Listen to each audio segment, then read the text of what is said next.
I'm doing it. Before we get into the video, let me just say that the first two speed paints are really pixelated because I accidentally exported them at 4x compression, so don't think it's your device having the issue. Like I said, it's only the first two, so if you're just here to watch the time lapse, you can skip ahead if it bothers you. I've never partaken in an art fight before, and this year originally was going to be no different. However, with a week left to prepare, I decided to bite the bullet and make an account. There was a lot of things I needed to do, such as get character sheets ready, sort my profile out, and fill in the team card. However, I didn't quite understand how it all worked. So I spent the afternoon watching YouTube videos for beginners to try and learn how the site worked and figure out exactly what I needed to do. The main problem I had was that I've never actually drawn any of my OCs apart from a sketch on some paper. So I set the goal to draw 5 reference sheets before the week was up in order to fill in the 5 slots in the team card. Now I'll go through what I drew and briefly talk about the characters. The first OC I drew was Lavinia. I've never really thought about her appearance before except for having blonde hair and wearing bright colours. However, I was lucky in already having assigned her an animal, as I do with most of my OCs. Her animal is a mirror spider, and I picked it because when I first made the character, I was inspired by a random vase in my house. I like the idea of her wielding a type of light magic, which she reflects off many fragmented mirrors to create spotlights. And I find a vampire with sun-adjacent powers funny. Lavinia runs a show house called The Half, and despite being the owner, she also performs as a trapeze artist, so I decided to draw her in her performer outfit and heavily lean into the mirror spider theme. Due to her act, I thought she should have an upside-down triangle body type with broad shoulders to show her upper body strength. However, I feel like I could have exaggerated that body type more. The accessory I decided to give her was a whip that resembled spider silk, which she could light on fire while performing or in battle. The next character I drew was Carma, my giant snake woman. I got the idea for her design earlier in the year while watching the petals of my plum tree fall in the wind. I wanted her color palette to be based off the petals, so I decided to make her an albino snake. She is mainly solitary on her mountain, taking the form of a giant snake when in her lair.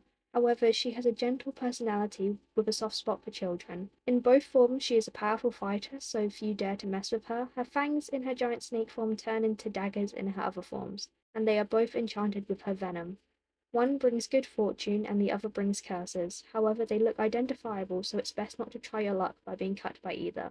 Because her fangs are a big part of her character, I gave her fang motifs all over her design with the shape of her daggers, hair, and sleeves. Her robe is folded to resemble the scales on the underside of a serpent. The third OC I drew was my pirate vampire man, who is inspired by a cuttlefish. This is because cuttlefish can hypnotize crabs with their pigments, which I linked to vampiric hypnotism for this character. I like the idea of him having splotches of colour that move around his skin much like a cuttlefish, and I gave him blue hair because originally he had water-themed powers which he lost when he was bitten. His pupils have the W shape of the animal. For his colours I wanted to go dark blue and green to resemble the bottom of the ocean, and added red because he's a vampire. In his lore, he was chained up and thrown into the ocean so that he wouldn't be a threat to anyone. I liked the idea of him keeping the anchor as his weapon, and while drawing him I was listening to the heavy metal Shiny cover by Jonathan Young, and decided to turn his weapon into a guitar so he too was playing heavy metal. For my fourth character I wanted to add some variation, so I decided to draw my Fae OC. After looking at some animals I decided to combine a black barn owl and a purple emperor butterfly. I've always thought of her as an amalgamation of wings of different creatures, but decided to keep it simple for her first design and stick with two. I chose a purple and brown colour palette for her because she rules the dark woods. Her hair is a lighter tannish colour, which surrounds her head like the ring around the owl's face. She acts as a queen bee for the small fairies on her land, which she herself is bound to. Because of this, she sends some fairies and human servants out into the world to collect rare items to satisfy her curiosity, which is constantly eating at her as she cannot go out herself. The last OC I decided to draw was one of my favourites, but because of this I was really indecisive on how he should look.